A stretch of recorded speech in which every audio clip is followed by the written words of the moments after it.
Fritz Spiegl owns one of the few remaining mansions in Toxteth which haven't been turned into flats. From this very particular vantage point, he now gives a tour of the other Toxteth.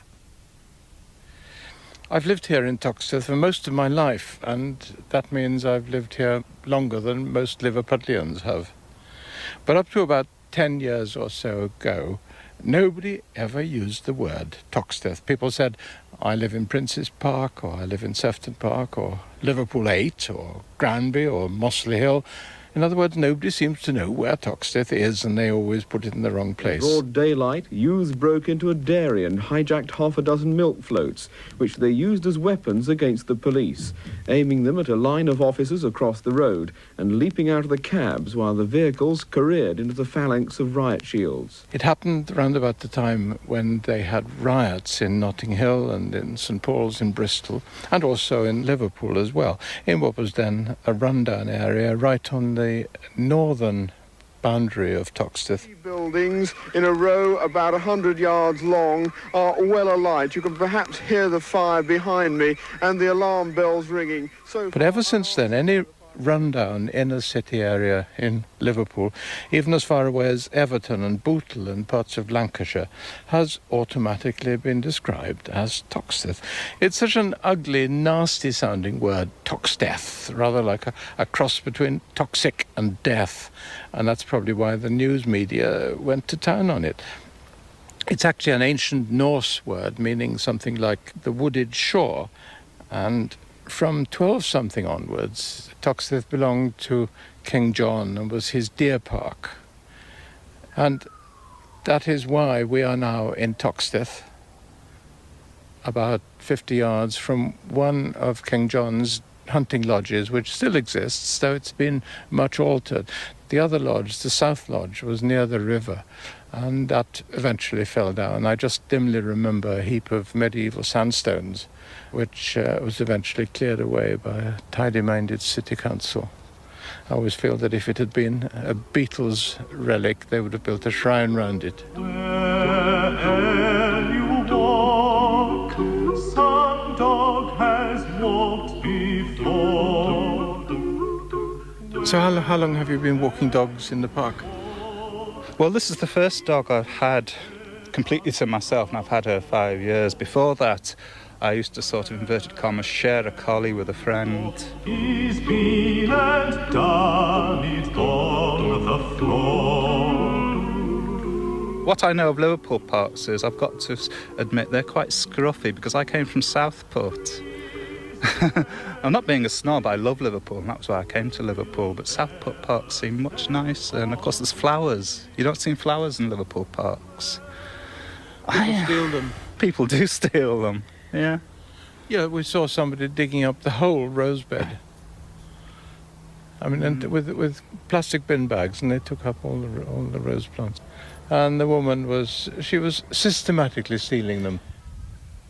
I'm actually in Prince's Park, which was named after Prince Albert, the Prince Consort, by a great local benefactor who was called Richard Vaughan Yates. And he engaged the Duke of Devonshire's favourite landscape gardener, Sir Joseph Paxton, to do the landscape designs. And Paxton had recently finished Birkenhead Park across the river.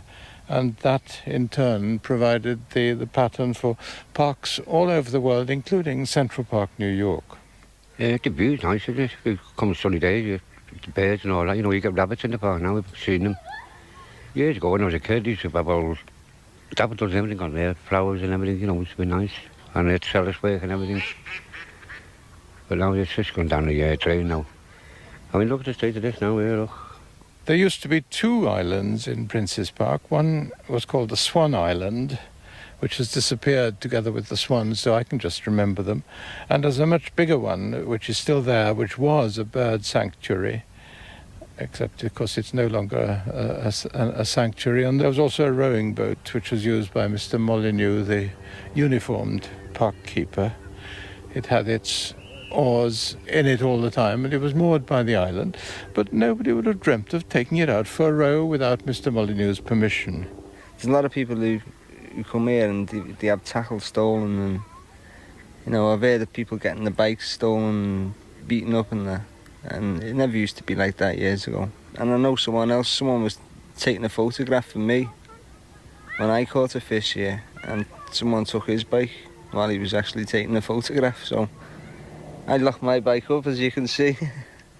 Is there a sort of fellowship of dog walkers in the park? Do you talk to other dog walkers? Oh yes, you go around, you get to know the dog walkers, and say good morning and how are you, and they're all sort of people, sort of all different walk sizes, classes, etc., with different types of dogs and different types of sizes. So you meet them, and various people go on and complain about the council letting all these people come into the park and making a noise and a racket, and the anglers and the mess they leave, and the people on the motorbikes. And some people are too bloody lazy, they bring their cars into the park, bring them in and they can walk in and that sort of thing. So you can get chatting with people and get to know to a certain extent what's going on, what's taking place. But normally it seems that nobody knows anybody else's name. You just know them as... Oh no, you just know them as people that you see, and they probably know where you roughly hang out. But that's about all that it is, because, of course, whereas in the old days this part of Liverpool was really very fashionable, big large houses. Lord Samuel lived here. Owen, he used to live here. Now, of course, people have moved out in the suburbs, particularly after the war, so there's only a few houses left in single occupation. A lot of them I believe the big house, the back of which looks like the front of Buckingham Palace, just by Sunnyside, Devonshire Terrace, that used to belong to David Lewis, the founder of Lewis's. That's right, it did. Initially, I suppose you could say it was a Victorian housing estate for people who got a certain amount of cash. But then, of course, it became too costly to maintain. Then it was sold to the council because it was thought they got more funds to run it. And now the council says, well, we can't do it because we haven't got the funds. Plus, ça change, Our house is typical of the bigger houses you find in Toxteth, at any rate the ones which date from the time the park was laid out in the 1840s. It's one of a terrace of 4 Georgian houses, stucco, which needs constant attention and maintenance, and it has almost half an acre of garden with a lot of wildlife, which is a great joy to my wife. Yes, the house is actually on stucco at the moment. It's falling off, and the garden is a great source of joy to me, because I think I'd like to pretend that I'm a country person, but I am a townie, so I can have my little bit of paradise here in Toxteth. And the garden is lovely, and backing onto the park we get lots of lovely creatures coming to visit us. And the heron walk up the garden and set off burglar alarms, which is also a bit of a nuisance, but it's better to have heron setting off burglar alarms than burglars. And they steal all the fish out of the fish pond. The gardens were in fact part of the park originally, because people knew that there was a 2-foot-high little fence which separated the private gardens from the public parks. And I think people were respectful enough not to intrude on people's privacy. All this idea of thick hedges and prison-like fences is really quite modern. I don't think it is, darling, because if you look in the basement at the shutters and things that were put on originally, they have huge bolts on them and everything. I think the good old days is an invention. Maybe. I think people had to take care of their security. They just did it in a different way. I checked up the 1851 census figures when people would only have moved into the house for 8 or 9 years, and it seems to have been a sort of enclave of Scottish merchants. One merchant's family to each house. The houses would have been very full of people on every floor. Lots of servants sleeping upstairs and working in the kitchens downstairs, and when, in the basement. When we moved in, the basement was not only for cooking, but there were sort of curtained-off quarters where the servants used to sleep. And when we bought the house next door to add to ours, we found a lot of bloodstains in the attic. On the ceiling. Ceiling and walls were splashed with blood. That house was owned before us by a coal mine owner and coal shipping owner, and he and his wife. He fell on hard times when ships started to be fired by oil, and I don't think he actually fell on hard times though, did he? Well, comparatively. Oh right, just one Jaguar, but they did have a lot of money. I mean, compared to most people. No, one doesn't really know. No, but they lived comfortably. They had servants for each they left floor. all their stocks and share dealings. So there was a lot of buying and selling going on. And I they don't think spent they their were life actually playing short. bridge, Yeah. going to bridge parties. Yeah. Lovely. There's a type of Liverpool merchant that's gone forever now, the ship-owning manufacturing classes. There's still a great deal of money in Liverpool, much of it illicit and based on human misery, and I don't mean the slave trade, I mean drugs. Just across the road from Prince's Park, there's a tiny churchyard with a small old sandstone building made of the typical Liverpool Woolton stone, red sandstone. It's the ancient chapel of Toxteth, such a surprising building to find at a busy road junction with traffic going right and left and making a tremendous lot of noise. But even more surprising to discover that most of the famous names of Liverpool merchants seem to have been buried here. We are a very small congregation indeed. In fact, there are only 7 of us. But we're fortunate that we do have an organist who now resides in London. His mother and father still do live up here locally, so he does visit us from time to time. But when he's not able to come, he does a tape of the service for us, and when we go back in, we could perhaps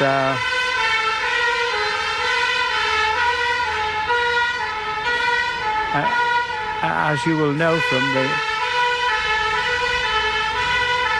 from the 2 fire engines that have just passed, that this is a very busy road indeed, and it's not unusual for this to happen during the service. But obviously it's fulfilling a need. Those fire engines wouldn't be going there for nothing, would they?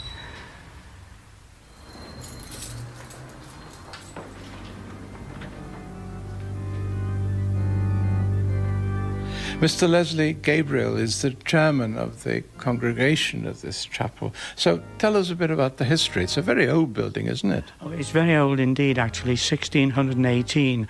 The congregation actually came into being in 1611 when Richard Mather came to the district to instruct the children in education and the thoughts of God.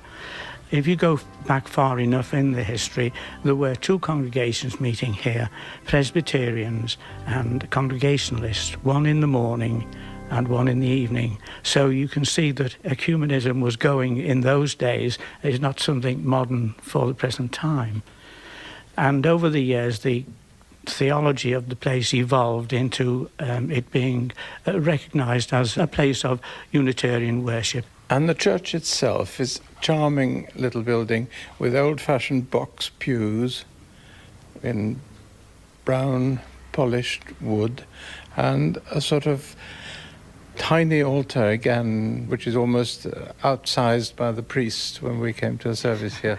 The clock is also worthy of mention, made by a chap called Lascelles. It's a lovely idea having a clock right opposite and about 12 feet in front of the preacher, because it does remind them not to be too long about it. That's right, yes.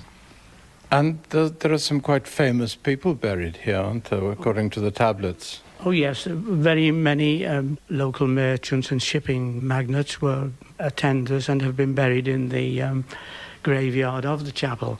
And of course on the wall over there you'll see a plaque to Jeremiah Horrocks, who foretold the transit of Venus across the face of the sun. It also says on the tablet that it is believed that he is buried here. Shall we look outside in the graveyard? We must apologise for the state of the graveyard at the moment. Unfortunately, we lost our caretaker through death earlier in the year. There's the memorial to the Melly family. You'll have heard of Andre and George Melly. Well, there's Charles Pierre Melly and Louise, his wife, Ellen, the widow of Andre Melly, Lieutenant Reginald Ernest Melly, Colonel Albert Melly, Victorian decoration, Justice of the Peace, and the Deputy Lieutenant. You'll find your fortune falling all over this is more of the Rathbones here. Now this grave with a very nice anchor with a chain all in stone on is one to William and Mary Holt, and the Holt family had very good connections with the church, and of course this edifice here is the Holt column. Most of them were actually related because there's an old tradition in Liverpool that money marries money. So the Melleys and the Holts were almost the same family. Holts being the most prominent 19th century Liverpool Unitarians, and George Holt in 1883 bought Sudley House in Mossley Hill, which is a big mansion dating from about 1820. He made his money from what later became the Blue Funnel Line. Having so much surplus cash, he put his wealth to a lot of charitable work, and most notably, he formed a wonderful collection of furniture and paintings in Sudley. So let's talk to Robin Emerson, who is curator of decorative arts and for the National Museums. When I first came to the house, you wandered through these empty rooms and there were pictures hung in them, and it was claiming to be a picture gallery, but it was obvious that it had been somebody's house, and it was rather sort of distressing, really, because you walked through from one room to the next and you had no idea what each room had been used for, and it all felt very odd. It was as though the people had been sort of evicted. So what we're trying to do is to make it feel more like a house again, because there's no way you can pretend this isn't a house. It obviously was a house, and the pictures hung here. And indeed, this is now the only place in the country where you can see what I might call middle class or merchant class Victorian picture collection still hung on the walls for which it was originally intended. What makes it a merchant class collection, of course, is partly that the quality is so high. I mean, George Holt had quite a lot of money to buy pictures with, but his taste is rather different, I suppose, from most country house picture collections. I mean, there isn't the same emphasis on Italian pictures, for example, that you get in most country house collections, though it's fair to say that in the 19th century the taste in picture collecting had changed even in the upper classes, and people were eagerly buying modern English pictures. Indeed, in the 1880s, I suppose, modern British pictures were probably more highly valued relatively than they have been at any time before or since, and the people who painted them were sort of superstars in the sort of Spielberg League nowadays. In the House of Lords? Absolutely. In the dining room, we have the wonderful big Turners, and these are very much a favourite of George Holt's. He was extremely fond of late Turner. Rosenau Castle, which is the one on the end wall here, was worked up from sketches that Turner made on the spot when he was coming back from a trip to Venice. He made a detour via Rosenau in Germany, and the reason for this detour was that Prince Albert had been born there, and Prince Albert had just got married to Queen Victoria. This was in 1840. And Turner obviously had an eye to the main chance and thought that this might make a useful picture to attract royal patronage. Well, sure enough, he exhibited at the Royal Academy the following year, but unfortunately Prince Albert failed to buy it. I suppose Prince Albert preferred sort of German Nazarene pictures with nice, clean, sharp edges to all these hazy Turner light effects. In the drawing room, this is very much the room of the 18th century pictures, and I suppose the finest is the one over the fireplace, which is the Gainsborough of Viscountess Folkestone, painted about 1775. And the paint is wonderfully thin but suggestive on this picture. It has been described rather well, I think, as hinting at the brittleness and determination of lonely old age. So you can gather from that it's not at all your conventional country house picture. If we now cross the road to the adjoining Sefton Park, it's all part of the original Toxteth Park, but Sefton Park was laid out about a dozen years later than Prince's Park and was designed by a different team of Liverpool landscape gardeners, Louis Hornblower, who was a Liverpudlian, and his French opposite number, who was Monsieur André of Paris. Sefton Park is almost as big as Hyde Park. It's nearly 400 acres, named after Lord Sefton, the owner of the land. And it's got a big lake, which is fed from the River Jordan, or rather the Little Jordan. But the jewel in the crown of Sefton Park is the big palm house.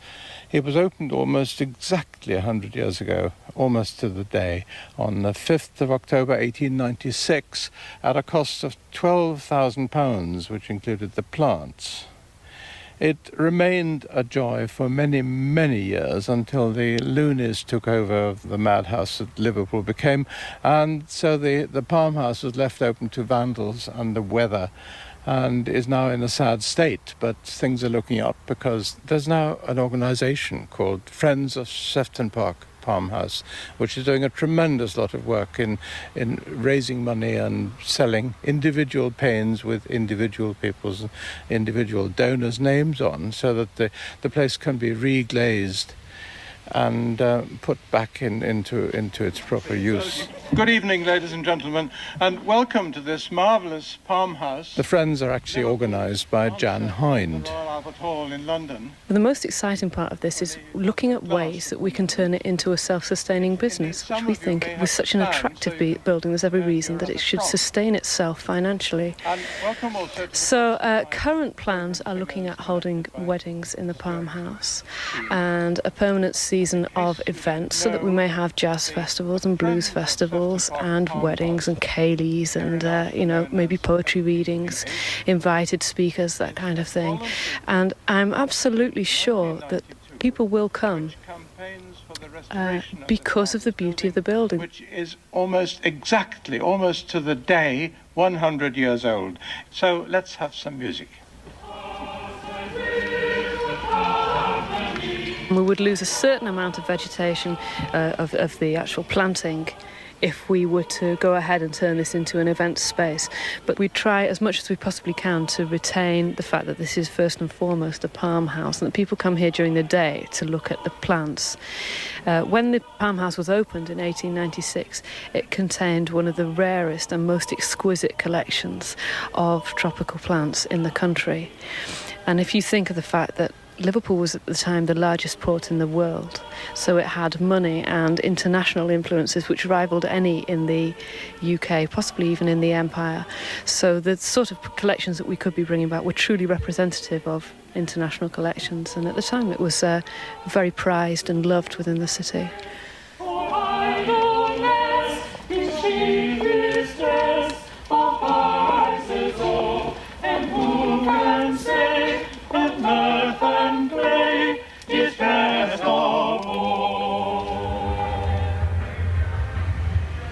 So you see, the green acres of Toxteth are a largely peaceful area, though you can't always escape the sound of police sirens, but that applies to any city. It's not, unfortunately, it's not the only form of urban noise pollution. People often hold rock concerts and raves in the parks, usually without permission or without any sort of control. So the whole neighbourhood shakes, and there's no way of shutting it out of your house. This is irritating. One understands that there have to be concerts, but the trouble is they never let you know before it's going to happen, either by dropping a card through or by sending a van round announcing it. So there you are on a Saturday looking forward to sitting in the garden, and then you have perpetual non-stop rock music going on, and it's not exactly particularly enjoyable if you're stuck there listening to that for about 4, 5, 6 hours. And yet, when Garsington Manor put on a Rossini opera, which doesn't really have a very high decibel count, all the neighbours were up in arms and were having lawsuits against them and made them shut up.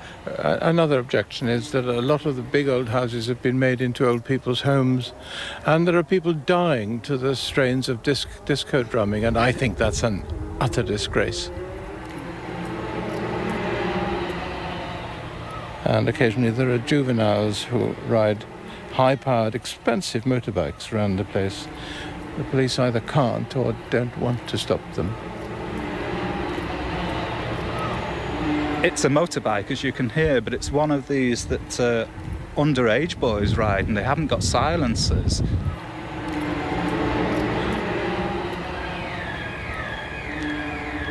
That is a car alarm. This is Liverpool, folks. Honestly, I don't come out at night time now because of all these silly things that are going on. I mean, there is supposed to be drug taking, not that I've seen it, but I avoid the parks in the evenings. But no, I mean, Liverpool has always been a tough town, and I'm interested in local history, and when Sefton Park was built, they utilised a lot of unemployed people, so unemployment is nothing new. There is nothing new about Liverpool being a tough town, and if you live here, you must accept that. You can't turn around and say that the fishermen are giving you problems, because I've never found that. In fact, I've found quite secure in a way, because as I say, I'm usually walking on my own with the dog, you know, and while all the fishermen are there, I'm certainly not frightened that anyone's going to mug me. So yes, I say live and let live. No. Good news is that their kids are about one of about 7 and the other about 3, sitting astride the petrol tank. And they're going very fast. Massive alarm. What was that loud alarm? I think it's the Vice... Is it the Vice-Chancellor? Is it? I think so. It's a lovely garden, Fritz. It is now. It's original, the orangery. As for the future, well, I'm not very hopeful. Our elected representatives in the town hall, as well as in Westminster, seem to be a kind of self-perpetuating scaligarchy, and they're absolutely secure. Their jobs are unassailable, so they can do exactly as they please, and the same old sod thy neighbour philosophy will prevail for the foreseeable future. A lot of Liverpool people with any get up and go have unfortunately got up and gone, which makes it rather harder for the rest of us who've stayed to make sure that what remains of Toxteth Paradise doesn't become a paradise lost. I don't know if I should go and break up that fight. Is that the nasty Tom? It is. Come